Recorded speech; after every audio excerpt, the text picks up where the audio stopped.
या सभी को जय श्री माता जी। जय श्री माता जी। कैसे हैं आप सभी? आंतरिक पहले आंतरिक अब अभी तो नानी के घर का सुरूर नहीं उतरा जी। क्या क्या जारी है, चल वीर रहा जी? है। क्या बोला नानी आपने? के घर का सुरूर जारी है जी। नानी के घर का सुरूर। हाँ। जय श्री माता जी जब भैया। छुट्टियां बिता के आते हैं तो बहुत दिन तक याद आती रहती है छुट्टियां बिताई हुई नानी के घर की। और जो गिफ्ट मिला है नानी के घर से, रिटर्न गिफ्ट, वो रखा है।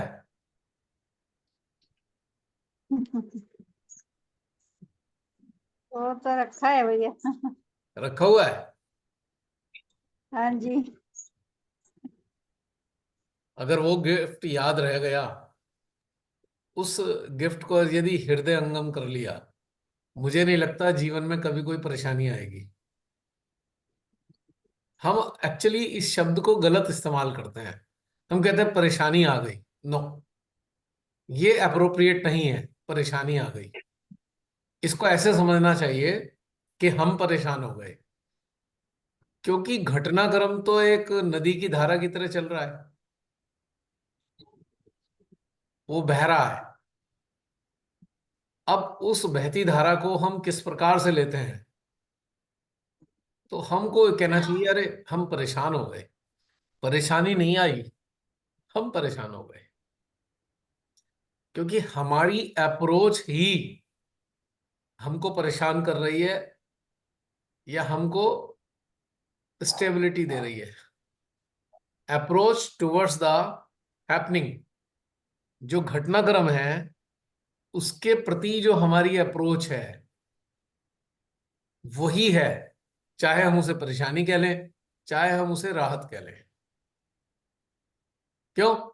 है ना ये बात? पर हम आरोपित किसको करते हैं? अरे बड़ी परेशानी आ गई। नहीं। थोड़ा सा घटनाक्रम उल्टा है इसका। जीवन का घटनाक्रम एक सुनिश्चित व्यवस्था है। वो तो घटेगा और घट के ही रहेगा। उसको चाहे हम किसी प्रकार से ले लें, उसने तो घटना ही है। लेकिन हम उसे किस तरीके से ग्रहण करते हैं, किस तरीके से लेते हैं, इस पे निर्भर करता है। और एक और चीज हमेशा याद रखने वाली है कि एक दिन हमने शरीर रूप में मर जाना है। Will die one day, definitely will die. तो परेशान होकर करना क्या है? क्या हो जाएगा परेशान होने से? अगर परेशान ना हो और धैर्य के साथ में उस घटनाक्रम को हम हैंडल करें, तो निश्चित रूप से हम अपने जीवन की बहुत सारी समस्याओं से निजात पा लेंगे। हम में से हम लोग ज्यादातर पलायनवादी होते हैं। पलायनवादी समझते हो? भागने वाले, सामना नहीं करना चाहते। जो हमारे मन के विपरीत घटनाक्रम है उसका सामना नहीं करना चाहते और तुरंत भागने की कोशिश करते हैं। We try to run away. नहीं नहीं, बच जाएं, किस तरह स्किप कर दें या बस किसी तरह से हट के निकल जाएं। बस वही एक ट्रेजेडी है। इससे हम कमजोर होते हैं, वी बिकम वेरी वीक। और हम ये मान ले अरे भाई ये तो आना ही है, चलो भाई देखते हैं क्या होगा, सामना कर लेते हैं इसका। तो हम बहुत मजबूत हो जाते हैं और हम साक्षी भाव में भी स्थित होने लगते हैं। क्योंकि जितनी भी एडवर्सिटीज हैं जो हमारी जीवन शैली के विपरीत आती हैं, उसे हम एडवर्सिटीज कहते हैं। यानी कि एक सेट लाइफ स्टाइल हमारा है, और यदि कुछ बदलना पड़ गया उसको, तो हम कहते हैं ओहो बड़ी परेशानी आ गई। जबकि हकीकत क्या है? हमारा जीवन परिवर्तन के सिद्धांत पे आधारित है, यानी कि परिवर्तनशील जीवन है। पर हमने चूज क्या किया है? एक रस लाइफ स्टाइल, कि जैसे जी रहे हैं बस वैसे ही जीते रहें, ये हमने चूज किया। अब परिवर्तनशील जीवन में परिवर्तन घटित हो रहा है, पर हम उसे स्वीकार नहीं करके दे रहे। हम भागने की कोशिश कर रहे हैं, हम कुछ भी करने की कोशिश कर रहे हैं, पर उसे स्वीकार नहीं करके दे रहे कि परिवर्तन आ रहा है। बस वही हमारे हिसाब से वही एडवर्सिटी है। सच्चाई यही है। लेकिन जब हम इस चीज के लिए तैयार हो जाते हैं, अरे ठीक है, जो होगा देख लेंगे। और अगर हम गौर करें कि हम लोग परिंदों से, अन्य प्राणियों से कमजोर हैं मन के स्तर पे। वो लोग शक्तिशाली हैं, क्यों? उनके पास मन नहीं है। हमारे पास मन है तो हम बहुत कमजोर हैं, एकदम डरे सहमे से। भाई कुछ परिवर्तन ना हो जाए जीवन में, कैसे सहम, कैसे झेलेंगे, कैसे देखेंगे, कैसे हैंडल करेंगे परिवर्तन को, है ना? बहुत कमजोर, क्योंकि मन के कारण कमजोर हो गए। यदि मन को हटा दिया जाए तो हम उनसे बहुत शक्तिशाली हैं, बहुत शक्तिशाली, क्योंकि हमारे पास उनसे ज्यादा दिमाग है। और अगर हम कनेक्टेड हैं तो फिर और तो बात ही अलग हो गई फिर। लेकिन मन इंसान को कायर बना रहा है, कायर, कमजोर, डरपोक, हीन भावना से ग्रसित, ये मन बना रहा है। तो फिर मन त्याज्य है। और साधना के क्षेत्र में तो मन का कोई उपयोगिता है ही नहीं। मन हटा दो, देखो कितने ताकतवर हो, कौन क्या नहीं सामना कर सकते किस चीज का। क्योंकि मन के अंदर डेटा पड़ा हुआ है, और डेटा कमजोर कर रहा है, और यही डेटा हजारों विचारों को जन्म दे रहा है। और विचार हमें और कायर से कायर बनाए जा रहे हैं, लगातार कमजोर से कमजोर बनाए जा रहे हैं, पलायनवादी बनाए जा रहे हैं। अगर ऐसा हो गया तो मैं ये कर दूंगा, ऐसा हमने डिसाइड कर लिया पहले ही, और वो हुआ नहीं। और हमने 4 दिन तो इसी चीज में खराब कर दिए कि अगर ये होगा तो हम ये कर देंगे, हम वो कर देंगे, हम ऐसा स्वीकार कर लेंगे, हम वहां चले जाएंगे, हम ये करेंगे। 4 दिन हमने इसी चीज में खराब कर दिए। और कमाल की बात यह है कि वो हुआ ही नहीं।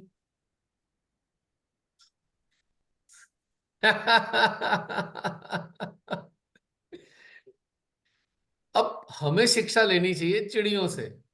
वो नहीं सोचती, वो मेट्रोलॉजिकल डिपार्टमेंट की अनाउंसमेंट नहीं सुनती। वो कहते हैं तूफान आएगा, वो नहीं सुनती। वो कहती है ठीक है, जब आएगा तब देख लेंगे। लेकिन मनुष्य ने पहले ही कह दिया, अरे ऑरेंज अलर्ट हो गया, रेड अलर्ट हो गया, ये मत करो, वो मत करो। पहले ही डर मर के बल्कि अपना बिल्कुल सारी चीजें छोड़ छाड़ के बैठ गया। तो उससे क्या हुआ नुकसान? जो स्वाभाविक रूप से हम जीवन जीना चाहते थे, उस स्वाभाविक रूप से जीवन जीने से वंचित रह गए। हम मतलब हमको वो लाभ मिलना था, हमने उसे लाभ नहीं लिया। जो स्वाभाविक सरल जीवन का लाभ हमें प्रतिदिन मिल रहा है, प्रतिपल मिल रहा है, उसको हमने गंवा दिया। 4 दिन इसी ऊपापोह में निकाल दिए कि 4 दिन बाद क्या होगा।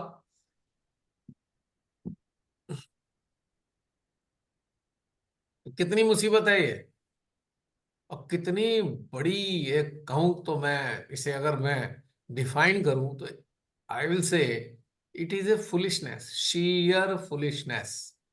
एकदम मूर्खता के सिवा कुछ भी नहीं है।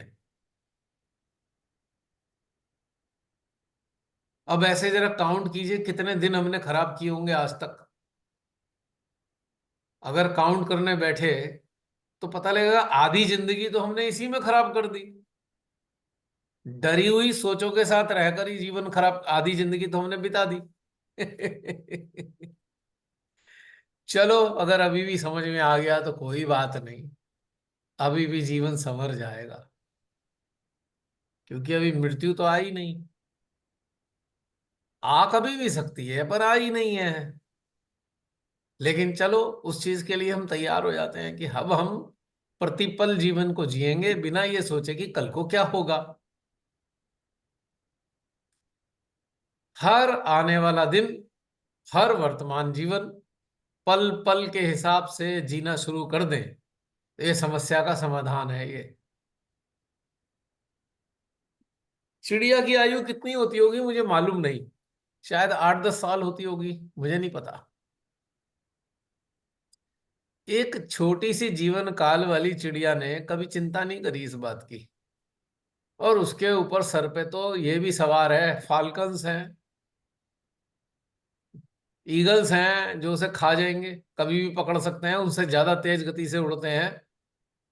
चिड़िया अक्सर फाल्कन का शिकार होती हैं, उसके बावजूद भी वो अपना तूफानों का सामना करती है।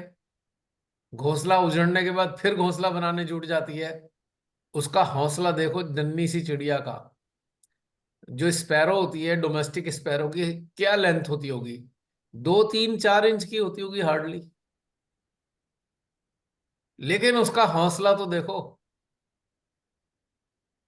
और जिस पेड़ पे वो अपना घोंसला बनाती है, उस पे एक और शिकारी पहुंचता है, सर्प। सांप भी पहुंच जाता है, उसे पता है इसके घोंसले में अंडे होंगे, अब उससे भी फाइट करनी है उसने। और भी मुझे पता नहीं कौन कौन से अंडे खाने वाले होते होंगे प्राणी, आई डू नॉट नो, लेकिन ये 2-3 चीजें देखी मैंने। फिर भी वो शाम को चहचाना नहीं भूलती, सुबह उठ के चहचाना नहीं भूलती। है ना इंटरेस्टिंग, कितनी अच्छी शिक्षक है हमारी चिड़िया। लेकिन हम इतने बड़े बड़े इंसान, 5 से लेकर 6 फुट तक के, इतने भयभीत कि चिड़िया से भी छोटा दिल। और उसके बाद चिंता में मरे जाते हैं, चिंता में मरे जाते हैं। यानी कि समस्या कहाँ है? समस्या कैलकुलेशन में है, या कैलकुलेशन वाला टेम्परामेंट में है समस्या। अगर हम इसका समाधान करें तो बड़ा आसान है। अरे मन है, लगे रहने दो मन को, हमें क्या करना, बस हमें कैलकुलेशन नहीं करनी, छोड़ो, नो कैलकुलेशन एट ऑल। हाँ, कैलकुलेशन वैसे कर सकते हैं, कहीं घूमने जाना हो, बिल्कुल कैलकुलेशन करो, 4 दिन 6 दिन, एक दिन वहां जाएंगे, एक दिन वहां जाएंगे, एक दिन वहां जाएंगे, ये कैलकुलेशन करने में कोई बुराई नहीं। पर चिंता वाली कैलकुलेशन नहीं करनी, चिंता, वरी। फिर देखो जिंदगी कितनी खूबसूरत होती है। मुझे तो ये समझ में आता है कि भगवान ने स्वर्ग में बैठाया है, और श्री माता जी ने अगर चरणों में बैठा लिया तो वाकई ये तो सुपर पैराडाइज है, सुपर हेवन है। एक तो हेवन, और ये सुपर हेवन, क्योंकि यहाँ पे हमें 100% ये पता है कि माँ हमारे साथ जुड़ी हैं।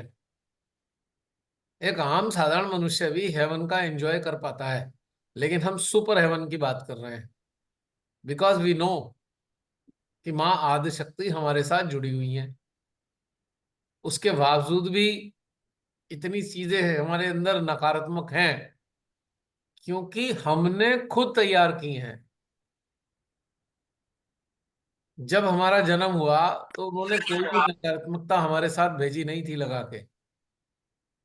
ईश्वर ने कोई नकारात्मकता के साथ हमें धरती पे नहीं भेजा था। ये हमने गणना कर करके, कैलकुलेशन कर करके, एनालिसिस कर करके, इवेल्युएशन कर करके खुद तैयार कर ली। और इतनी सारी बाउंड्री बना ली हमने, इतनी बाउंड्री बना ली, बाप रे बाप। कभी तो मुझे लगता है कि इतनी बाउंड्री से घिरा हुआ मनुष्य ऐसे ही ना मर जाए, कि कितना बंधा हुआ है। सांस भी आती है कि नहीं मनुष्य को, मुझे कई बार ये समझ नहीं आता। सबसे खतरनाक बाउंड्री बनाई मनुष्य ने रिलीजन की, धर्म। और ऐसी खतरनाक बाउंड्री है ये कि बस हाल ही मत पूछो। एक डरा सहमा, बिल्कुल कांपता हुआ मनुष्य धर्म को पकड़ के बैठा हुआ है, और ये धर्म मेरी रक्षा कर लेगा। उल्टा हिसाब है।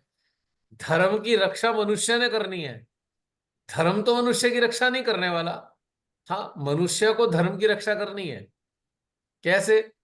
उसके जो भी नॉर्म्स हैं, जो भी सदगुरुओं ने बना के दिए थे, उसको अगर पालन करना है तो उसे रक्षा करनी है। लेकिन उल्टा हो रहा है, धर्म को पकड़ के बैठा है, कस के पकड़ के बैठा है। मैं इधर से उधर हो गया तो मेरा पता नहीं क्या होगा। अब भगवान हंस रहे हैं, तुझे तो मैं कभी मिलने वाला हूं नहीं। मैं तो जो मेरे को भीतर में महसूस करते हैं मैं उन्हें मिलता हूं। जो धर्म को पकड़ के बैठे हैं मैं उन्हें कभी 7 जन्म में भी नहीं मिलने वाला। क्योंकि धर्म से जुड़े लोग अपने भीतर जाते ही नहीं, आउटर में ही घूम रहे हैं। भगवान का महल है, उसके चारों तरफ एक सड़क है, उसके भी चक्कर ही लगाए जा रहे हैं, उसके ऊपर ही अंदर नहीं घुसने की हिम्मत हो रही उनकी, ना घुस पा रहे, ना उनके पास क्षमता है। तो सबसे जो घातक चीज है, सबसे विषैली चीज जो है, तथा कथित धर्म, रिलीजन, सबसे जहरीला, जो मानवता के जिस्म को जहरीला बना रहा है, एकदम पॉइजनस। सबसे पहले मनुष्य को भगवान ने बनाया, मनुष्य। तो मनुष्य का धर्म शुरू हुआ मानव धर्म। अब पता नहीं कहां कहां से धर्म कब कब कैसे तैयार हुए। अब उसने इतना विषैला कर दिया, हाल खराब कर दिया। मानवता के शरीर को डसे जा रहा है धर्म, और रोज मानवता की हत्या कर रहा है। तथा कथित धर्म मानवता की रोज हत्या करता है, एवरीडे, पूरे विश्व में कहीं ना कहीं, भारत में ही नहीं पूरे विश्व में। और जो कट्टरता है उसको तो देख के कसाई भी आप भूल जाओगे, इतना कट्टर मानव हो गया धर्म के चक्कर में। आज एक न्यूज देखी, बड़ा दिल खराब हुआ, इतना दिल खराब हुआ, मैंने कहा भाई हद हो गई। हमारे, अभी मैंने वीडियो भी शेयर किया था बी अवेयर में, मुजफ्फरनगर जिले में प्रशासन ने जितने दुकानदार हैं उनको ये आदेश दिया है, फल वाले, रेड़ी वाले, छोटे छोटे दुकानदार, फुटपाथ वाले, कि भैया अपनी दुकानों के आगे नाम लिखो अपना। खास तौर से उन्होंने एंटी मुस्लिम अभियान छेड़ दिया कि अगर कोई फल वाला मुस्लिम है तो भाई जो ये कांवड़ वाले धार्मिक आएंगे ये उससे फल ना खरीदें। ये हाल है। अब आप देखो, मानवता को जितनी क्षति आज पहुंच रही है उतनी कभी नहीं पहुंची होगी क्षति। आज ही का देखा मैंने, आज हैरानी हुई मेरे को कि कहां की तरफ चल दिया भारत, भारत के लोग किधर की तरफ जा रहे हैं। आश्चर्य हो रहा है मेरे को बहुत ही ज्यादा। और कोई कहने सुनने वाला नहीं, जो मन कर रहा है वो कर रहा है। कोई भी राज्य का कोई भी मुख्यमंत्री हो, कोई भी प्रशासन हो, उसका जो मन कर रहा है कर रहा है। अभी आपने अयोध्या का सीन देखा ही था कि अयोध्या के दुकान वालों से वहां जाने वाले लोग सामान ही नहीं खरीद रहे। क्या ये धार्मिक हैं ये पागल लोग? इन पागलों की भीड़ क्या धार्मिक हो सकती है? क्यों? क्योंकि वहां पे एक पार्टी के नेता को जिताया नहीं है तो पूरा उसका बहिष्कार वहां के दुकान वालों का। मतलब उन्हीं की धरती पे मंदिर बना है, और उनका सामान नहीं लेंगे। है नहीं कमाल की बात? वहां के लोगों को भूखा मार देंगे। क्या ये सोच धर्म की है किसी? क्या ये धार्मिक सोच हो सकती है कि वहां के दुकानदारों को भूखा मार दो, वो रोटी ना खा पाए, उनका कोई सामान नहीं बेचेगा, बिकेगा? ऐसे ही मुजफ्फरनगर में अब हो गया कि भाई ठेले वाले अपने आगे नाम लिखेंगे, नाम देखकर ये तथाकथित इडियट जो धर्म के लोग हैं सामान खरीदेंगे या नहीं खरीदेंगे, उनकी मर्जी। है नहीं कितनी बात ये पागलपने की? अब ये बवाल शुरू होने वाला है हमारे क्षेत्र में। 15 दिन तक पागलपना दिखाई देगा यहाँ पे हमारे क्षेत्र में। दिल्ली से लेकर हरिद्वार तक ऐसा लगेगा पता नहीं कितने जॉम्बीज टाइप के लोग हैं। कान फाड़ संगीत होगा, हर तरीके की अराजकता होगी। दारू पी के भंगड़ा कर रहे होंगे फिल्मी गानों पे, गांजा चरस अफीम पता नहीं क्या क्या कर करके खा पी के अपना भोले बने हुए होंगे। सोचो क्या हालत मचा रखी है। क्या ईश्वर खुश हो रहे हैं इन बातों से? ये किस लिए हो रहा है? सारा का सारा खेल मन का है।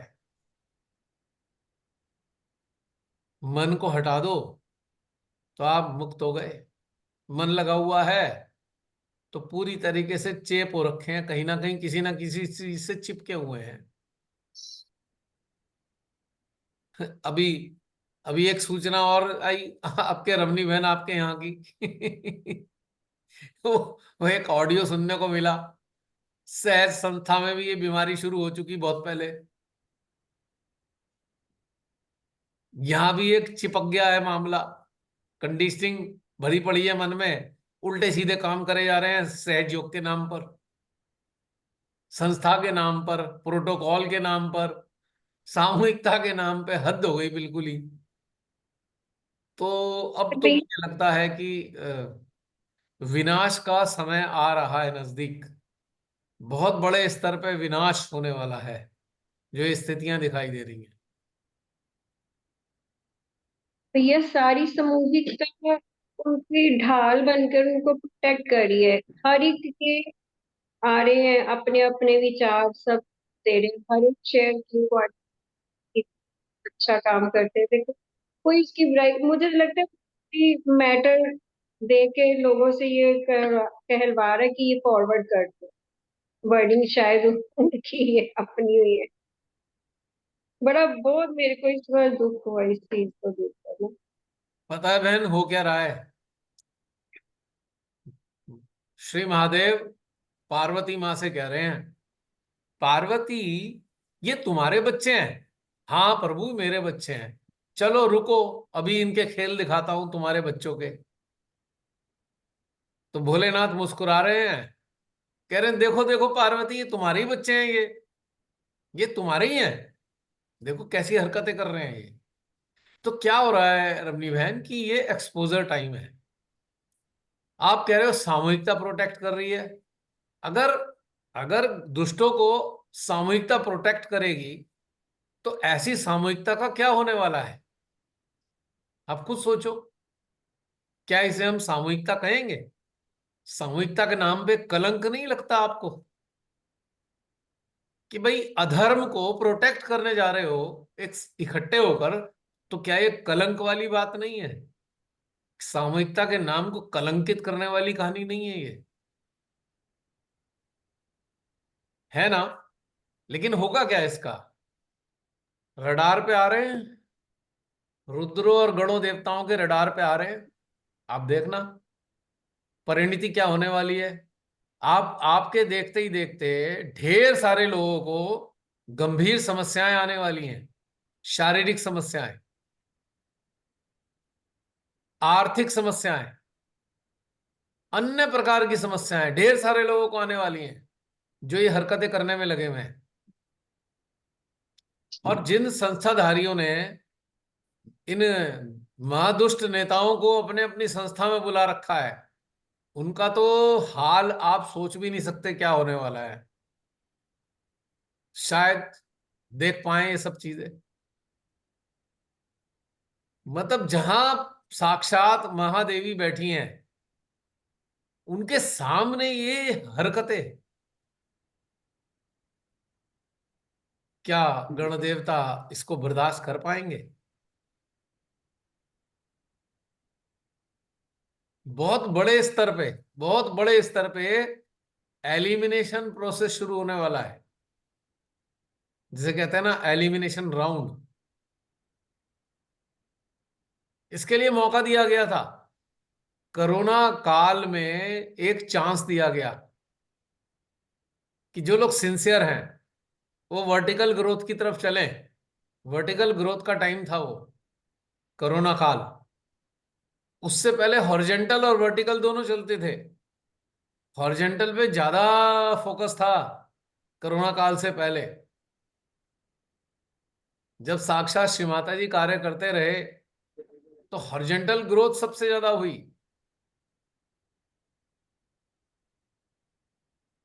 तो ये लास्ट चांस था। This is last chance in the form of corona काल वर्टिकल ग्रोथ के लिए। जिन विवेकशील साधक साधिकाओं ने इस बात को समझ लिया वो बच गए। बाकी आप सब लोग गोभी का फूल खरीदते हैं ना? गोभी का फूल खरीद के लाते हैं, उसमें गोभी कितनी होती है? आधा वजन की गोभी और आधे वजन की डंठल। क्या करते हैं? देखते हैं। निकाल के डंठल डंठल गाय को डाल देते हैं, गाय खा ले, बाहर डाल देते हैं। तो इसी प्रकार से ये जो कोरोना काल था ये सिलेक्शन वाला काल था। This is the time for selection. Selection किसका? Those who are inclined towards vertical growth. जो वर्टिकल ग्रोथ की तरफ जा रहे थे उनके सेलेक्ट करने का टाइम था। जिसलिन जरा बंद कर देना संगीता जी का वो।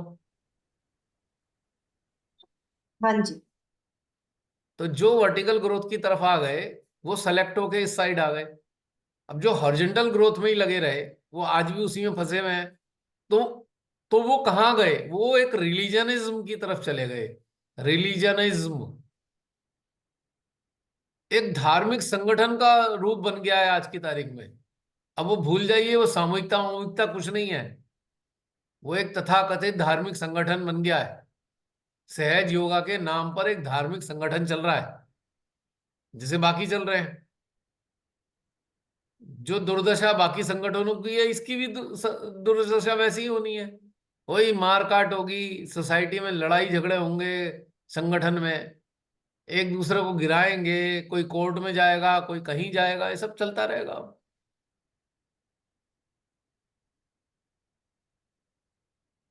आप याद कीजिए श्री माता जी के कुछ लेक्चर्स, और उसमें से एक लेक्चर श्री माता जी ने कहा कि भाई दही को मथा जा रहा है, मथनी चल रही है, अब देखते हैं मक्खन कौन लेता है।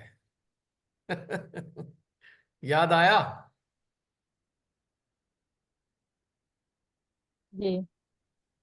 जिन लोगों की रुचि वर्टिकल ग्रोथ की तरफ रही, समझ लो उनको मक्खन ग्रहण किया उन्होंने।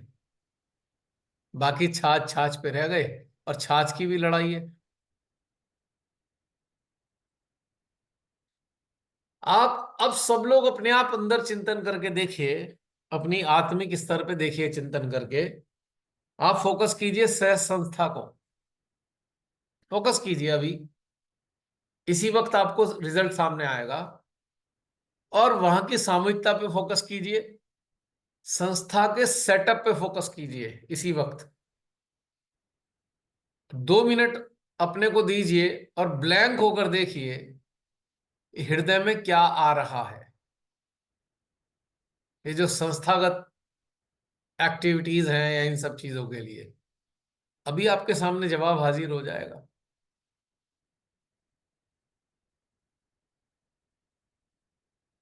और फीलिंग कैसी आ रही है?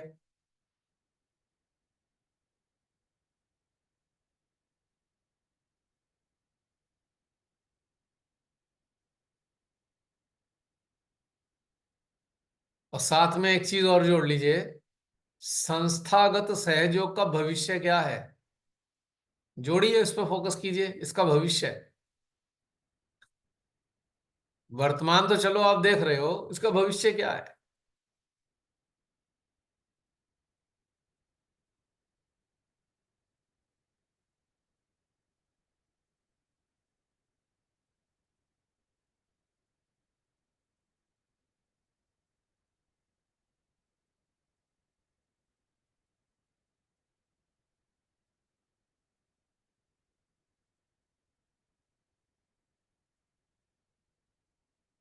कैसी फीलिंग आई?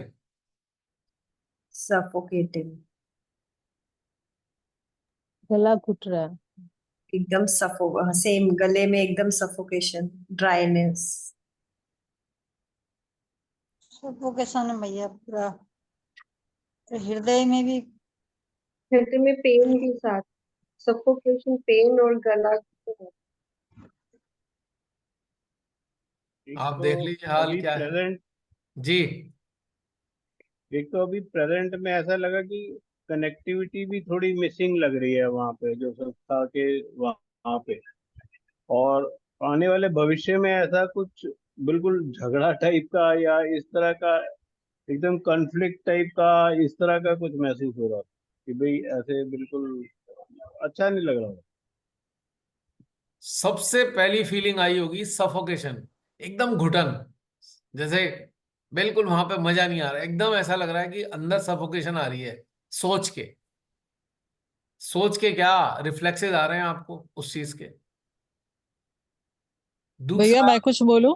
जी जी बिल्कुल बोलिए। भैया मैं ट्रेन में हूँ, हो सकता है मेरी आवाज कट जाए। हाँ हाँ। मुझे तो बहुत डरावना काला काला कुछ दिखा,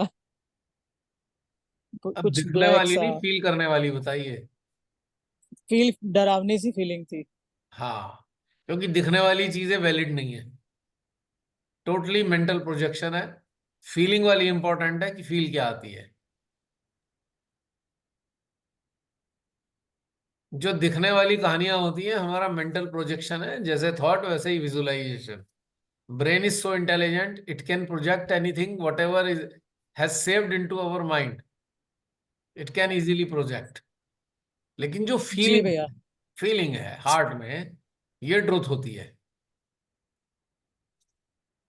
क्योंकि ट्रुथ क्यों है? भगवान दिखते हैं क्या? भगवान दिखते हैं हमें, आदि शक्ति दिखती हैं? नहीं भैया। फील करते हैं हम। तो इसका मतलब सब लोग सत्य जो है वो है जो दिखाई नहीं देता। सत्य, सत्य फील होता है। अभी हम लोगों ने फोकस किया, हमने फील करने के लिए किया, हमें देखना कुछ थोड़ी था। तो ये जो सफोकेशन आ रहा है वो इस बात का इंडिकेशन है कि वहां बहुत दुर्गति हो रही है ऑलरेडी। अच्छा, अब जरा खुद को जरा देखना, आप फील करो कि आप सेंटर में जा रहे हो, वहां की सामूहिकता में जरा देखना कैसा फील हो रहा है।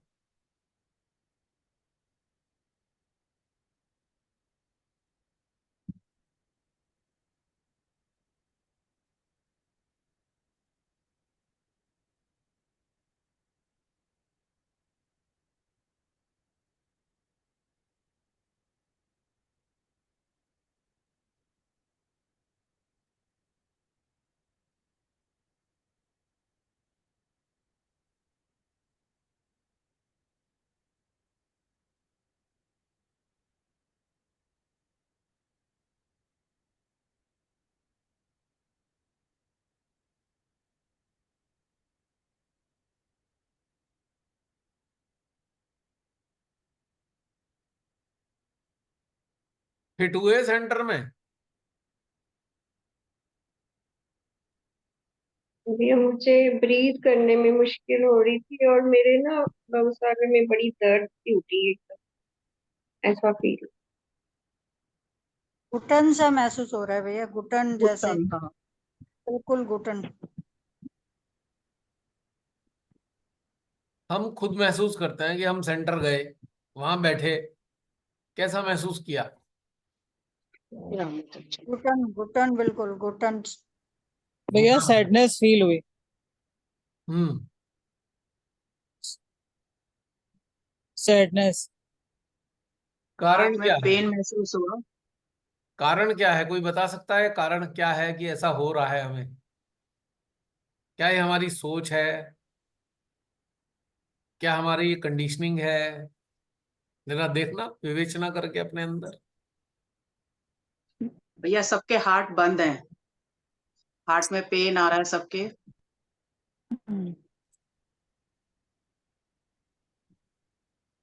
देखो देखो, और बहुत कुछ मिलेगा। ये बहुत आसान चीज है समझने के लिए।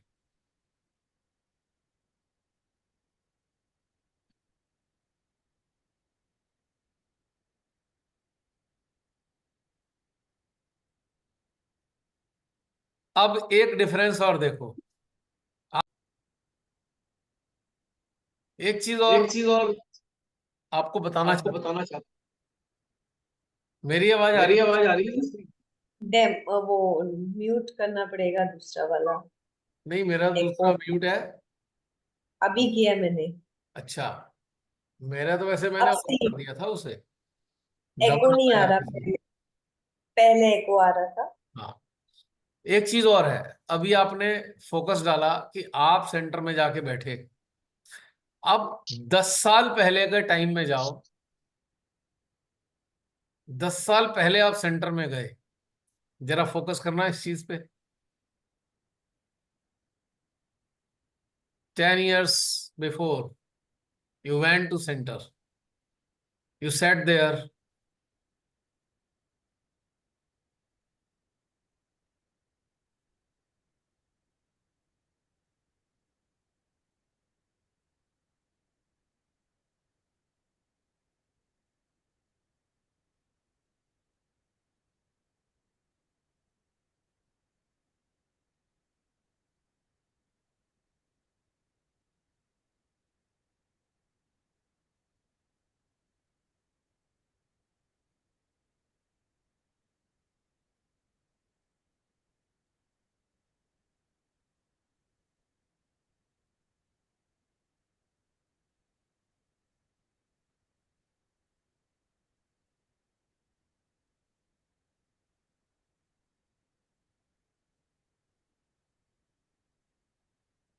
क्या महसूस किया?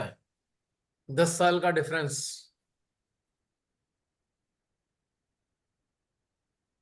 उस वाले में ना हार्ट ऐसे हल्का खुल था। क्या क्या हल्का लग रहा है हार्ट। हल्का लग रहा है? इस टाइम हाँ हार्ट ऐसे खिल रहा था, ऐसे फुल रहा है, स्प्रेड हो रहा है। और अब सफोकेशन आ हार्ट रहा में ठंडक अच्छा ठंडक फील हो रहा महसूस है हुई मतलब। भैया। है?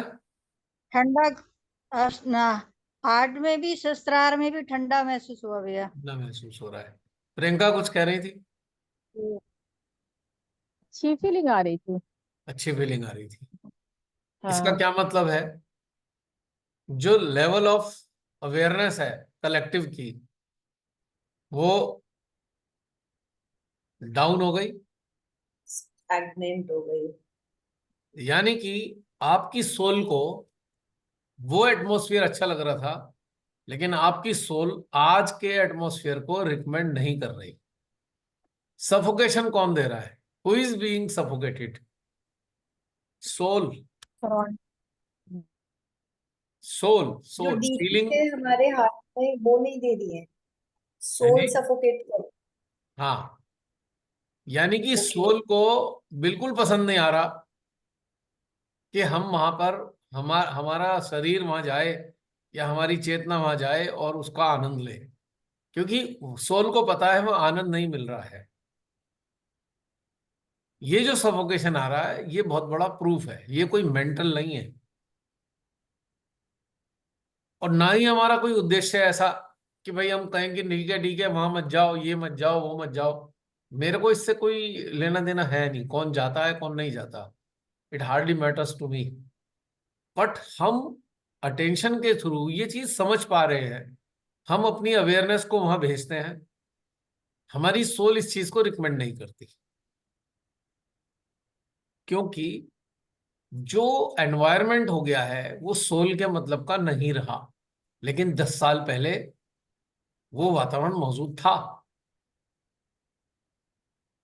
यानी कि टॉक्सिसिटी बढ़ गई है, पहले टॉक्सिसिटी बहुत कम थी, अब टॉक्सिसिटी जरूरत से ज्यादा बढ़ गई। और टॉक्सिसिटी किस चीज से बढ़ती है?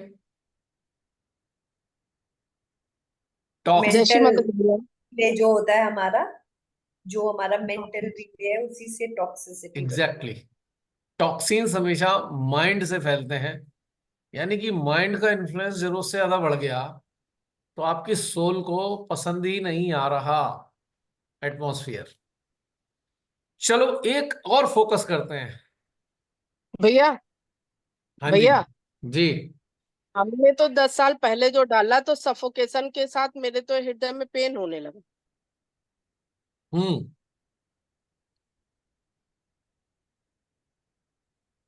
10 साल पहले आपने डाला तो पेन हो रहा था, और अब? जी। और अब इतना नहीं, ज्यादा हो रहा था 10 साल पहले आने में। यानी कि 10 साल पहले ज्यादा था, अब कम हो गया। जी। आपने फोकस कहाँ किया था, मतलब अपने सेंटर पे किया था जी या अपने 10 पूरे साल जो भारत की कलेक्टिव पे किया था, पूरे भारत की सेंटर वाली कलेक्टिव पे? भैया जो पहले किया था वो पूरे भारत पे किया था, और जो 10 साल पहले जो करार था वो अपने सेंटर पे किया था, भूटान हाँ, वाले पे। तो पर्टिकुलर आपके सेंटर से 10 साल पहले की स्थिति अच्छी नहीं आ रही थी, जी। लेकिन आज की हकीकत यह है कि पूरे भारत के जो सेंटर्स हैं वहां पे जो मैक्सिमम जो आउटपुट आ रही है वो सफोकेट कर रही है। अब एक तीसरी सिचुएशन और मैं आपको देना चाहता हूं, दे दूं? बड़ी मजेदार है। अब आप सोचिए, 1 मिनट के लिए फोकस कीजिए, ये जो कलेक्टिव है ये भी खत्म हो गई, है ही नहीं, तो आपकी स्थिति क्या बनने वाली है? सेंटर में आपको सफोकेशन फील हो रहा है, पहले वाली स्थिति हमारी आज है नहीं, 10 साल पहले वाली। आप ये जो कलेक्टिव से हम जुड़े हैं ये भी खत्म हो गई, then what? How will you survive?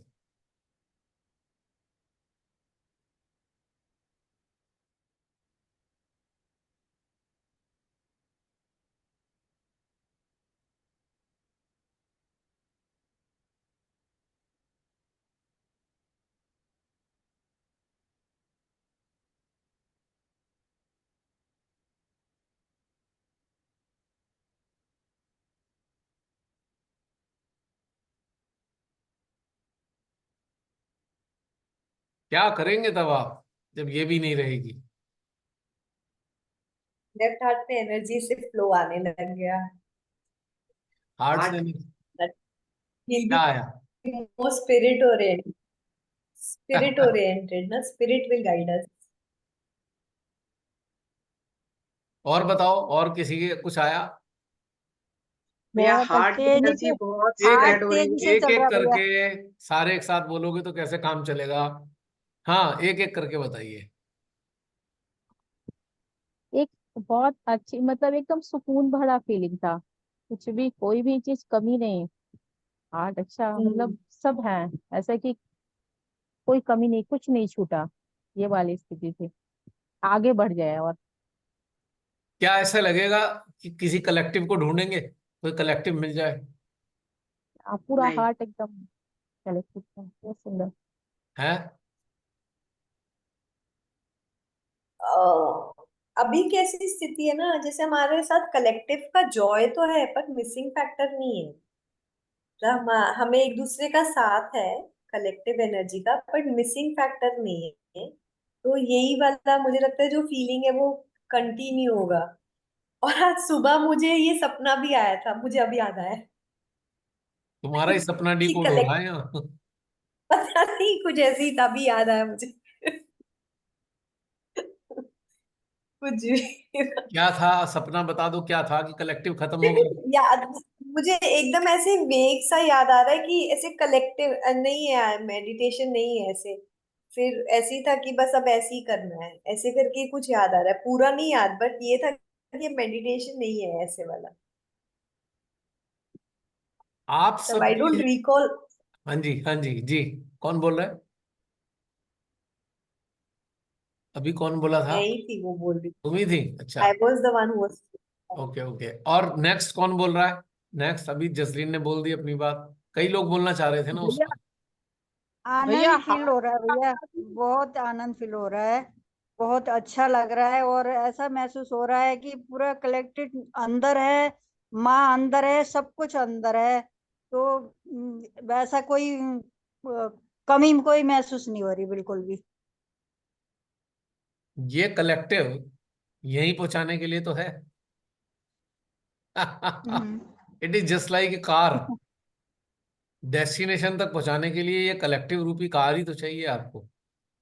अब आप डेस्टिनेशन में हम्म। पहुंच गए तो फिर कार की जरूरत क्यों रह गई आपको? और हम्म। कोई दूसरा बताएगा?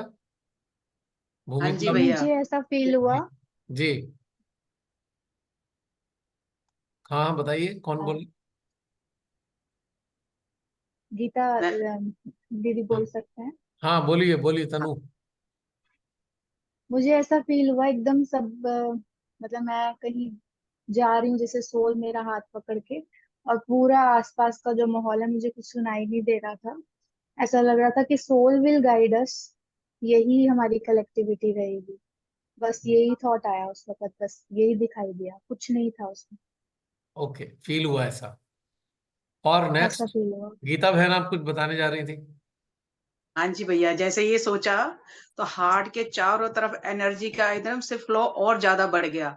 लगा ही नहीं कि हम है ही नहीं, मतलब है, सब साथ हैं, हृदय से सब जुड़े हुए हैं और जॉय बहुत अच्छा फील हो रहा था। ओके। और नेक्स्ट कौन भैया, बताने जा रहा है? अनुभव। भैया, भैया, हमें हार्ट के साथ साथ सहस्त्रार के ऊपर हम्म। ज्यादा अच्छी फीलिंग हुई, और इस समय भी, रिसेंट में भी, ये बस आ करके ही मेरे कानों से ठंडी ठंडी हवाएं निकल रही हैं और बैक आ गया, बिल्कुल ठंडा हो रहा है इस समय। Okay. Next. Who is going to share?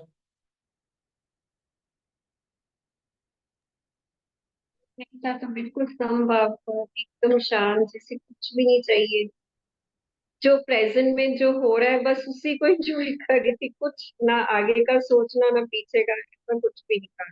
बिल्कुल ठहराव, संभाव, बस आनंद में तैर रहे थे, और कुछ नहीं। ओके। और नेक्स्ट। एक ऐसे फील हुआ था कि जो हमारा सेंटर हार्ट है, अब फोकस जो है सेंटर हार्ट से एकदम एनर्जी जैसे बढ़ गई उससे, और एनर्जी बढ़ गई और उसकी अटेंशन भी सेंटर हार्ट पे बढ़ गया। तो ऐसे लग रहा था कि बस अब सेंटर हार्ट के अंदर ही रहना है और यहीं से सब कुछ इसी के अंदर से निकलेगा, और ऐसा कोई कमी वाली महसूस होने वाली बात शायद लग नहीं रही थी। पूरा अटेंशन सेंटर हार्ट के अंदर और खूब एनर्जी सेंटर हार्ट के अंदर, वैसा फील हो रहा बहुत बढ़िया सरंजीत जी। और नेक्स्ट कोई शेयर करेगा? भैया, अब तो ऐसा फील होता है कि कलेक्टिविटी हमारे रोम रोम में बस गई, क्योंकि ये जो सारी बातें हैं ना, मतलब जैसे इंट्रोस्पेक्शन करते हैं, पुराने भी देखते हैं, 260 वाला देखा, 259 वाला देखा, तो समझ में चीजें इतनी डीपली आती हैं कि कहाँ माइंड गया, अब क्या कन्वर्सेशन अंदर से हुआ। फिर खुद से हंसी भी आती है कि अभी जैसे कहीं शादी में जाने का मौका मिला, तो बीच में दिमाग चलने लगता है, क्या ये वर्थ है या नहीं है, क्यों इतना खर्चा किया जा रहा है। फिर अपने आप अंदर से आंसर उसी टाइम आ जाता है कि जो भी हो रहा है, तुम्हें इस प्रेजेंट मोमेंट को एंजॉय करना है, और तुम्हें किसी को जज नहीं करना। हर किसी का अपना पर्सपेक्टिव है। तो मतलब अब ये सब इतना डीप अंदर जा चुका है कि अब कभी अकेले फील ही नहीं होता। ओके, बढ़िया। और कोई? और कोई शेयर करेगा अपने व्यूज? भैया एक चीज और बताएं कि जो आपसे कहा था ना कि जो अभी सेंटर में जाकर के स्थिति देखी वो ठीक थी, और तो ये शायद हमने उस समय अपने आप को, जो ये स्थिति आपने करवाई थी ना कि सेंटर कहीं नहीं रहेगा और हम तब क्या करेंगे, वो हम्म सेंटर पे फोकस जरूर करा था, वो इसी स्थिति में थे उस समय, तभी वो हम्म अच्छी वाइब्रेशन इतने अच्छे आ रहे थे। और जब हम्म 10 साल पहले किया तब हमें सफोकेशन और दर्द आ रहा था। हम्म। और कोई शेयर करेगा अपने व्यूज? भैया मैं और सेल्फ डिपेंडेंट हो गई। मैं बाहर देखना छोड़ दिया और सिर्फ माँ थी हार्ट में, एंड मुझे कुछ डर नहीं लगा। और मैंने देखा हाँ ये और मेरा हो गया ऐसा लग रहा था। ठीक हो गया। और हाँ और एक डेथ वाले एपिसोड में भी हमें ऐसे ही महसूस किया कि कुछ नहीं था, मैं थी और माँ थी बस। तो ऐसे ही लगा मुझे। याद कीजिए आप सब लोग, 400 सेशन से पहले क्या होता था? जूम का पहला सेशन से लेके 400 सेशन तक क्या चला, याद है? ध्यान, नहीं, ध्यान तो चला। कहाँ पे अवेकनिंग ध्यान था चला? सारी दी। Central heart Sahasrara. Central heart में हम लोग सब कलेक्टिव होते हैं। सेंट्रल हार्ट में विश्व की अलग अलग सारी डीटीज के कलेक्टिव, ऊपर, फिर अलग अलग ह्यूमन एस्पेक्ट्स पे। विश्व के समस्त जागृत चेतनाओं की कलेक्टिव हमारे हृदय में, हृदय रूपी विशालतम प्रांगण में विश्व की समस्त जागृत चेतनाएं सूक्ष्म रूप में उपस्थित हैं, और हम भी सूक्ष्म अवस्था में उस सामूहिकता का आनंद ले रहे हैं। 400 सेशंस तक आपने यही अभ्यास किया है। हाँ जी। तो मेडिटेशन वाला कोरम पूरा हुआ, तो अब बारीकियों पे बात करने वाला सेशन शुरू हुआ। बारीकियां जो करके आए हैं उनकी बारीकियों को बातचीत करके आत्मसात करना, ताकि हम समझ तो पाए कि हमने कमाया क्या क्या है। बस कमाते रहे, घर में धरते गए, हमने देखा भी नहीं कि चांदी कमाई कि सोना कमाया कि तांबा कमाया कि सिल्वर कमाया। अब देख रहे हैं स्टोर में क्या क्या कमाया था। अब ये बातचीत वाले सेशन चल रहे हैं, ध्यान वाले ओवर हो गए।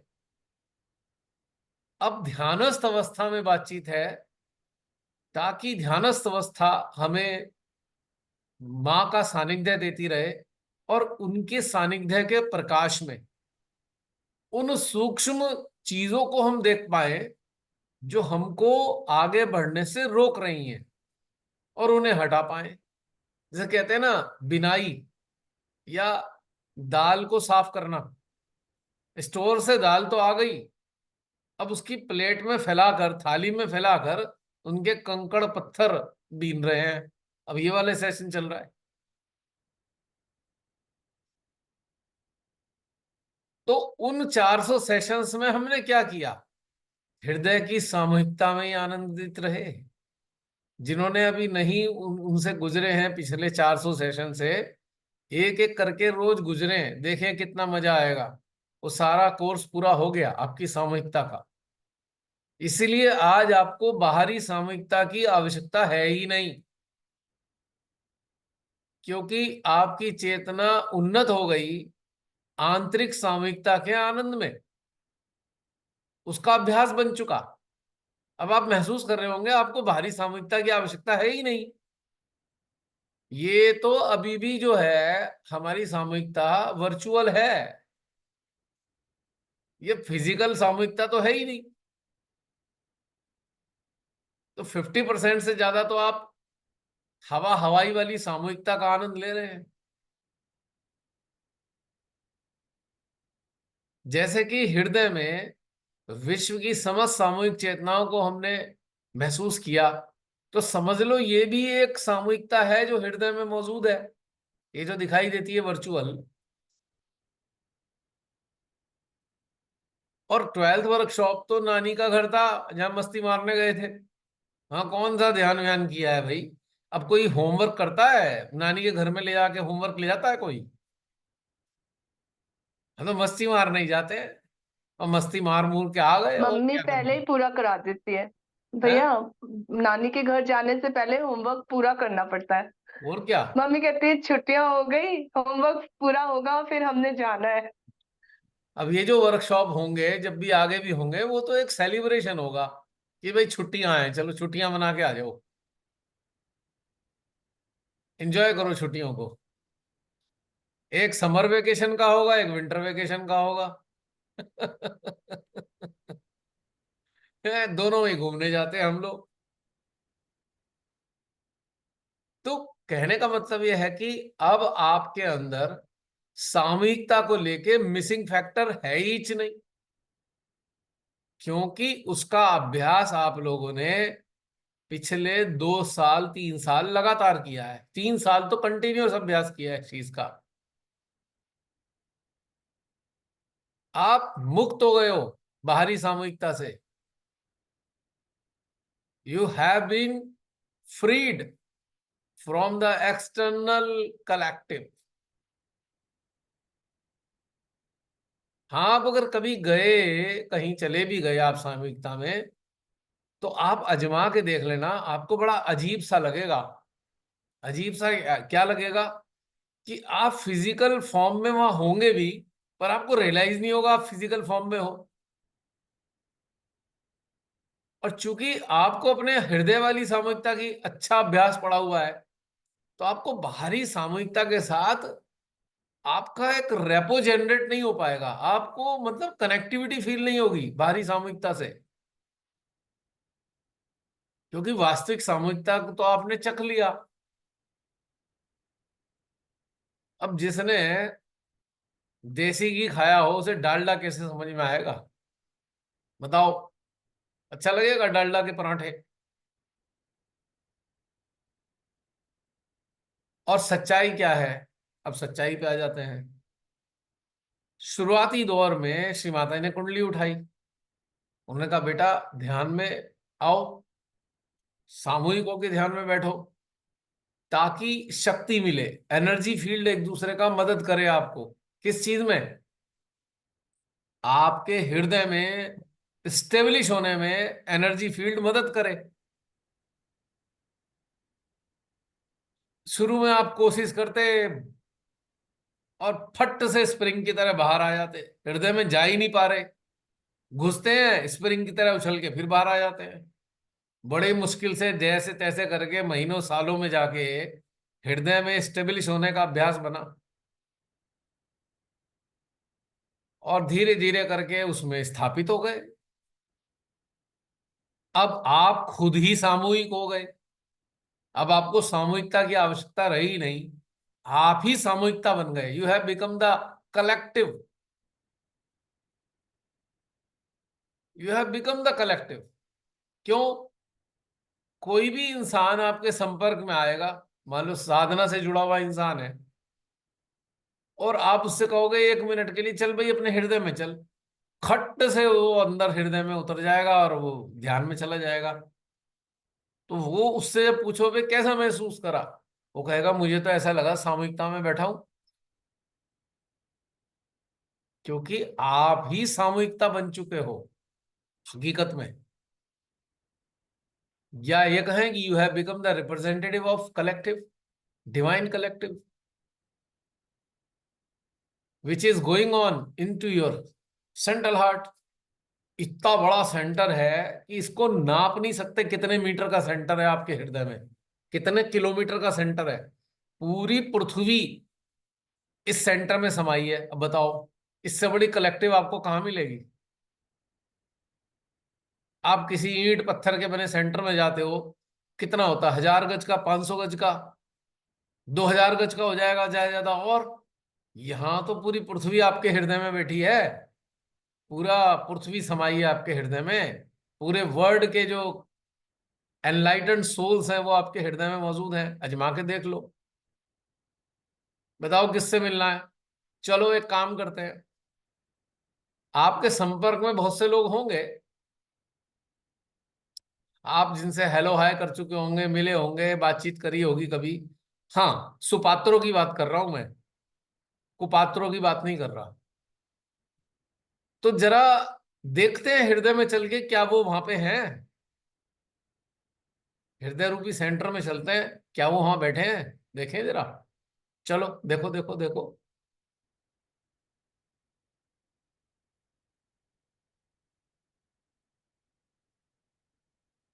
और प्रमाण होगा, आपके अंदर जैसे ही वो मिलेंगे, आपके सेंट्रल हार्ट में खिंचाव बढ़ जाएगा, वैक्यूम बढ़ जाएगा। सहस्त्रार में भी खिंचाव बढ़ेगा, वैक्यूम बढ़ेगा। ये पहचान होगी।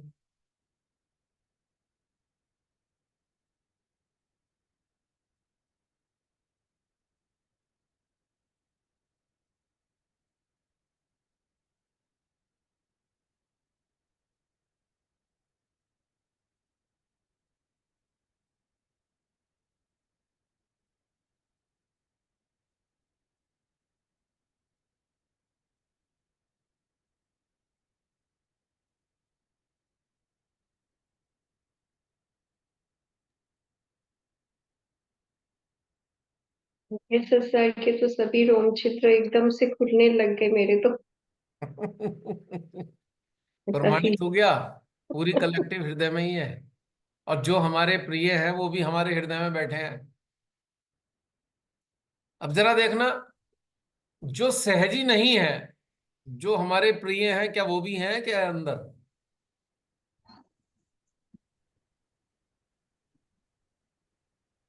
जिनके प्रति हमारे हृदय में विशुद्ध प्रेम है, क्या वो भी हमारे हृदय में बैठे हैं? इस कलेक्टिव का पार्ट है।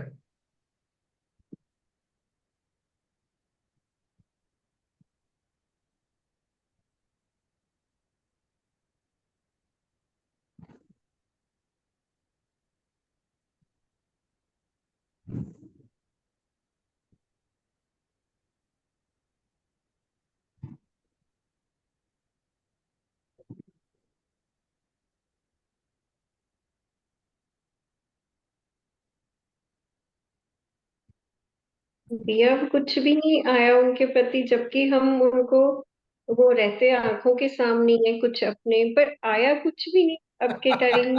ऐसा ऐसा कुछ भी नहीं आया। इसका मतलब समझ में आया। वाइब्रेशन नहीं। श्रीमाता जी ने कहा था आपके रिश्तेदार बदल गए हैं। फिर याद में रहते हैं, ऐसा क्यों होता है? फिर याद में मतलब बार बार चित भी जाता है उन पर, ऐसा क्यों होता है? चित तो श्रीमाता, रहता ही है ना कि वो अपने और अभी अभी बहन मैंने याद तो दिलाया, श्रीमाता जी ने क्या बताया था जीसस का किस्सा। जीसस कहीं प्रीचिंग कर रहे थे, तो कुछ लोगों ने कहा जीसस से, महाराज आपके रिश्तेदार आए हैं। बोले कहाँ है रिश्तेदार? मेरे तो यहाँ बैठे रिश्तेदार। तो अब समझो बात, कौन रिश्तेदार भैया पहले कहाँ पे मिलते हैं?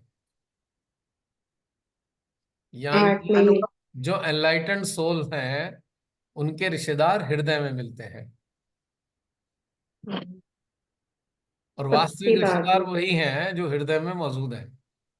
ठीक है, जो रिश्ते हैं, जो प्रारब्ध की देन है रिश्ते, दैट्स ओके, वो एक जिम्मेदारी की तरह है। बट हकीकत क्या है? हकीकत तो ये है। हाँ, वो बात अलग है कि आपका कोई ब्लड रिलेशन जागृत है, तो वो भी हृदय में मिलेगा। उससे इसका बात का संबंध है ही नहीं ना, कि ब्लड रिलेशन है कि एक साधारण रिलेशन है। जो एनलाइटनिंग सोल्स हैं, वो आपको सब हृदय में ही मिलेंगे, पूरे विश्व के। तो अब आपकी कलेक्टिव कहाँ, कौन सी कलेक्टिव की आवश्यकता है? Because you have become the collective.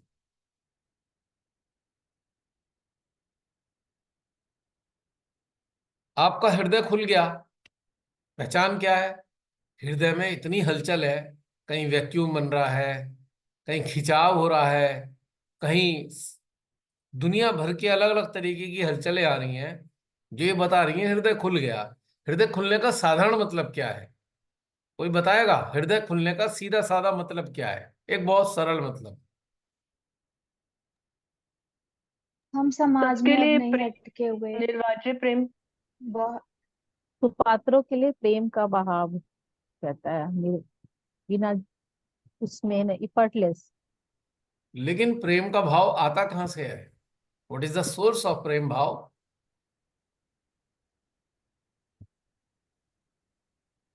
दूसरे की जब सोच हम से आते। जो हृदयेश्वरी जागृत है हमारे हृदय में। Perfect answer, Hridayeshwari. एकदम हाँ। परफेक्ट आंसर कि हृदयेश्वरी जाग गई, इसका मतलब हृदय खुल गया। हम्म। हृदय खुलने का मतलब यही था कि हृदयेश्वरी जागृत हो जाए। 1995 में श्री माता जी ने बोला था, सहस्त्रार का प्रारंभिक चरण समाप्त हो रहा है। सहस्त्रार का खोला जाना आरंभ बिंदु था, अब सहयोग का दूसरा चरण शुरू हो रहा है। आपको अपने हृदय में ध्यान करना होगा। 1995 का लेक्चर है ये। लेक्चर तो बहुत से लोगों ने सुना, हमारे संस्थाधारी सहजियों ने तो बहुत सारे लेक्चर सुन रखे हैं, पर अमल में नहीं लाए उसको।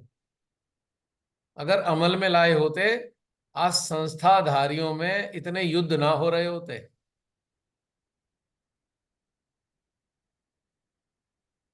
और जिनके खुल गए वो तो खुल गए, और जिनके नहीं खुले अब खुलने भी नहीं है। उसका टाइम एक्सपायरी डेट आ चुकी है उसकी। अब वो टाइम एक्सपायर हो गया, अब खुलेंगे भी नहीं। जब खुलेंगे नहीं तो क्या होगा? लठी चलेंगे। अब आप देखना और लठ चलेंगे, अभी तो कुछ भी नहीं हुआ। अभी आपने देखा ही था ना, वो निर्मल धाम में कोर्ट केस भी हो गया, और ये भी हो गया, वो भी हो गया, अभी आगे और भी लठ चलेंगे। क्योंकि माँ आदि शक्ति ने सिंपल सी बात कही, हृदय खोलो। 95 में कह दी, और अभी तक खोलने की तरफ ध्यान नहीं दिया, तो फिर क्या होना है? लठी चलेंगे।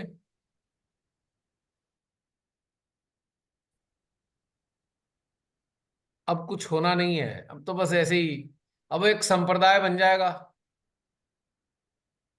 सहज संप्रदाय। वहां पे बस वो अलग अलग तरीके की गतिविधियां होंगी, जो थोड़ी ही अन्य धर्मों से भिन्न होंगी बस। बाकी सब वैसे ही होगा जैसे अन्य धर्मों में होता है। बड़े बड़े फेस्टिवल होंगे, जैसे वो एक दिवस होता है, राम जी का बर्थडे बना लो, बना लिया। कृष्ण जी की पूजा कर लो, जन्माष्टमी मना लो, बस काम खत्म। अब कुछ नहीं होना वहां पे। 100% लिख के दे रहा हूं, कुछ नहीं होना इसके अलावा। अब उसी में लोग लगे लगे रहेंगे। कौन लोग होंगे वो? जो लोग इनमें लगे रहेंगे, जिन्हें यही चीज पसंद है, वो कौन लोग हैं? जिनके हृदय नहीं खुले, क्योंकि उनके पास कोई साधन नहीं है। करें क्या अब बाहर की प्रक्रियाएं करेंगे, जब अंदर की प्रक्रियाएं घटित नहीं हुई, उसका समय निकाल दिया, तब वही करेंगे। अब कोई कहेगा यार इन लोगों को बेचारे फंस गए। बेचारे बेचारे नहीं है वो लोग, वो चाहते ही नहीं थे गहनता। वो बेचारे नहीं है, उनकी चॉइस ही वही थी। जिनकी चॉइस थी वो आ गए अंदर। पूरे विश्व में जिन साधक साधिकाओं की चॉइस थी, वो हृदय में आ चुके हैं। और जिनकी नहीं थी, वो आने के भी नहीं है। वो एक धर्म की स्थापना कर चुके हैं, सहज धर्म, जिसका श्रीमाता से कोई लेना देना नहीं है। जैसे सनातन धर्म का कोई लेना देना नहीं अवतारों से, ये अलग ही चल रहा है। अवतार कुछ और कहते हैं, ये कुछ और ही करते हैं। बस कहने को सनातन है, पर सनातन में सनातन कुछ नहीं रहा, सब पुरातन हो गया। सनातन है ही नहीं, सब आउटडेटेड हो गया। सनातन में जितने अवतार आए, वो बातें मानते ही नहीं है आज सनातन वाले। आज तो हिंसा करते हैं, मारकाट मचाते हैं। बस अब एक खोल खोल रह गया है, उसके अंदर का कुछ खत्म हो गया, फिनिश। रीमिक्स बनाया हुआ इन्होंने सारे हाँ, धर्मों का। बस बस बस वो रिमिक्स है। अब उसमें एक अचड़म पचड़म पता नहीं क्या क्या नए नए नियम पीएम डाल डूल के अपना चला रहे हैं, जिससे तैसे बस हो गए। एक्चुअली रीमिक्स कारण दे आर अट्रैक्टिंग कि हर धर्म के लोग आए, बस बस हमारी मेजोरिटी हो बस। बस बस बस और कुछ नहीं है। अब श्री माता जी से कोई लेना देना नहीं है संस्थाधारियों को। अगर लेना देना कुछ है तो लेना लेना है, देना कुछ नहीं है। फिर कटोरे हाथ में है, जैसे अन्य धर्म के लोगों के हाथ में कटोरे होते हैं, वो किसी धार्मिक स्थान पे जाते हैं, कटोरा लेके जाते हैं, प्रभु डाल दो कुछ इसमें, बड़ा याचना लेके आया हूं मैं। ये भी हालत हो गई है, खत्म हो गया। आई एम सॉरी, मुझे ये कहते हुए बड़ा कष्ट हो रहा है, पर ये हकीकत है। हाँ, असली बंदे आ रहे हैं अभी, असली वाले सीकर अब आ रहे हैं। और किसके संपर्क में आने वाले हैं वो? आप जैसे लोगों के संपर्क में आने वाले हैं असली लोग। वो वहां नहीं पहुंचेंगे, उनको वहां से कोई मतलब नहीं है, क्योंकि जो उन्हें चाहिए वो वहां है नहीं। तो माँ आदि शक्ति उन्हें वहां नहीं भेजने वाली, आप लोगों के संपर्क में भेजेंगी वो। विश्व में आप जैसे जितने भी लोग हैं पूरे वर्ल्ड में, ऐसे लोगों के पास एक्चुअल सीकर्स पहुंचने वाले हैं, और पहुंच ही रहे हैं, धीरे धीरे धीरे। बहुत सारे नहीं है, थोड़ा सा लास्ट का लॉट रह गया है अभी, एक लॉट रह गया एक्चुअल सीकर्स का, जिनको पहले तो हम आपके ही जरिए, जागृत नहीं थे। जिनको आपके जरिए कनेक्टिविटी स्टेब्लिश होगी, जिनकी, वो आपसे सहयोग नहीं सीखेंगे, वो केवल कनेक्टिविटी लेने आएंगे। उनके पास पहले से ही है सब कुछ, बस उन्हें कनेक्टिविटी की फ्रेंचाइज डीलर चाहिए, जिनसे उन्हें कनेक्टिविटी मिल जाए। They are ready, they have got depth already, they have got depth. उनसे आपसे सहयोग नहीं सीखेंगे, वो चक्र की बात नहीं करेंगे, वो नाड़ियों की बात नहीं करेंगे, वो एकाकारिता की बात करेंगे। आपके पास आएंगे, धीरे धीरे आप देखेंगे कहीं ना कहीं से, कैसे ना कैसे। और ऐसे ऐसे लोग होंगे जिनकी आप कल्पना नहीं कर सकते, जिनका सहयोग संस्था से कोई लेना देना नहीं होगा। बहुत से उनमें से ऐसे भी लोग होंगे जो श्री माता जी को भी नहीं समझते होंगे, फोटो भी नहीं देखा होगा उन्होंने कभी श्री माता जी का, तुरंत कनेक्ट हो जाएंगे, तुरंत तत्क्षण। और श्री माता जी के लिए इफ एंड बट नहीं होगा, श्री माता जी के लिए कोई क्वेश्चन नहीं होगा उनके पास, क्योंकि उनकी आत्मा जानेगी हाँ ये माँ है, खत्म। उन्हें कुछ जानना भी नहीं है बाहर से, वो चाहिए, उन्हें केवल कनेक्टिविटी चाहिएगी। जो कहते हैं ना भैया, सब कुछ लगा हुआ है, लाइन वाइज सब तैयार है, घर में पूरा इलेक्ट्रिकल अप्लायंसेस लगे हुए हैं, पूरा तैयार है, बस मीटर में कनेक्शन चाहिए, करंट चाहिए, वो आप लोगों से मिलेगा।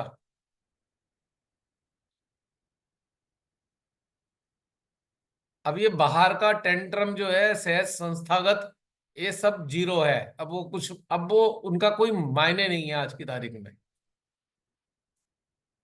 अब तो बस वो दिन हुआ करेंगे, बस वो फेस्टिवल वाले हैं। जैसे हम लोग जन्माष्टमी मनाते हैं ना, रात को 12 बजे प्रसाद बटेगा, ऐसे ही बस होगा, इससे ज्यादा कुछ नहीं रह जाएगा। बड़ी भव्यता से बर्थडे पूजा हुआ करेगी, बड़ी भव्यता से पता नहीं क्या क्या होगा, करोड़ों रुपए खर्च हुआ करेंगे, लेकिन होगा कुछ नहीं।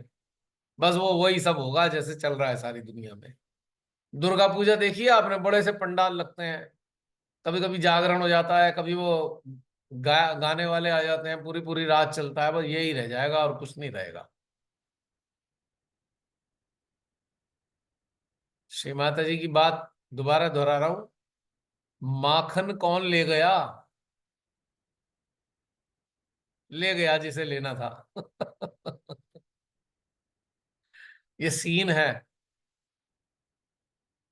और मैं समझता हूं ये जो मैं बोल रहा हूं, आपकी जीवात्मा इसको रिकमेंड कर रही होगी कहीं ना कहीं,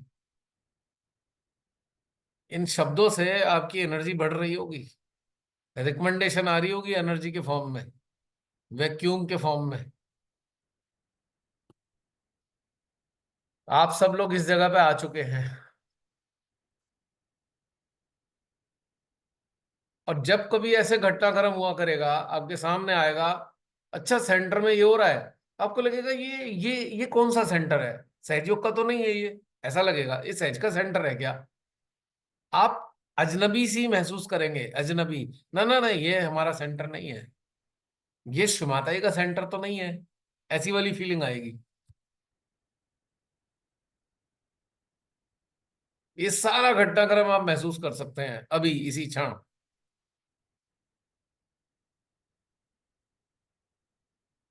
क्योंकि ये सारा जो था श्री माता जी का व्यवस्था थी, वो यहीं तक लाने के लिए थी, आपके अपने हृदय में स्टेब्लिश होने के लिए थी।